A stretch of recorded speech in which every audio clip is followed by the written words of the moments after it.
It's been a very active pattern, specifically for the West Coast, from Northern California into Washington. We've had a number of these storm systems come through. We call them atmospheric rivers. They've had probably a 5 to 10 inches of rain just over the past week, and several feet of snow into the mountains. And it looks like we're going to have another few more systems before things kind of quiet down, beginning on Sunday. So with these systems, we're expecting a lot of rain across the coastal locations, coastal ranges, and some of the lower elevations of the Cascade Ranges, and heavy snow into the mountains, on the order of a couple more feet. Strong winds, coastal flooding, and the threat for avalanches because of the snowfall that just keeps coming.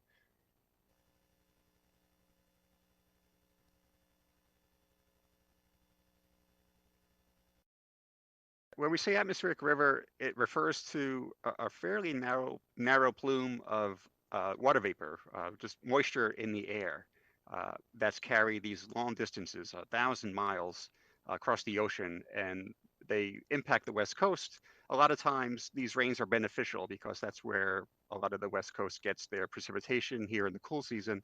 But there's times where the amount of moisture in the winds are so high that it causes hazardous weather. And that's what we've been seeing across portions of the Northwest, especially with the number of events that we've had. There's probably been 5 or 6 of these systems pretty much every single day, almost every single day, just over the past week. And so the rainfall is piling up, the rivers are starting to increase their levels as well. So um, yeah, once you start getting to higher moisture content and stronger winds, that's when these atmospheric rivers could become hazardous. And again, the threats for flooding, and a certainly heavy snowfall increase with that.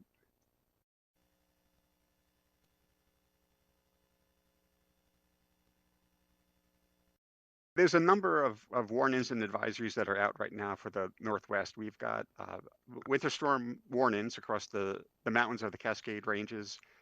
There's coastal flood advisories for the coast. There's high wind warnings, uh, avalanche warnings, flood watches, flood warnings. So pretty much everything you can think of is effect from portions of Northern California into Western Washington.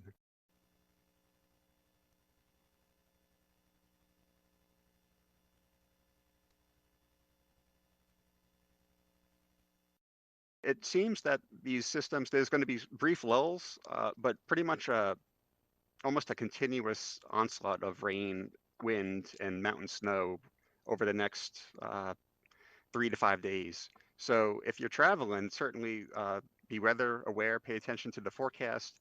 The snow levels are going to vary, but I know some of these, the interstates, the major thoroughfares that cross through the mountains, there's a number of them, but the elevation uh, is high enough that there's going to be some snow impacts to be concerned with. So certainly just pay attention to the forecast. If you don't have to travel, certainly stay home. I think for folks that are flying in, might have some delays given the weather that's going to be occurring across some of the major hubs like Seattle and Portland. But yeah, certainly just keep aware of the weather and be in mind that there's going to be uh, wind, rain, and snow dependent on exactly your elevation to deal with.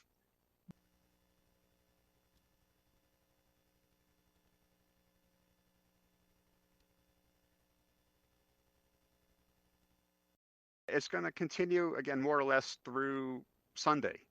And then once we get beyond Sunday, things quiet down, at least for a couple of days. The pattern's going to be shifting, and it's going to be away from these, system after system into the Northwest. So I think once we get beyond Sunday, things will quiet down. Not that all of the precipitation is going to be ending, but certainly this onslaught that we've been seeing over the past week or so looks to be quieting down as we have that shift in the pattern.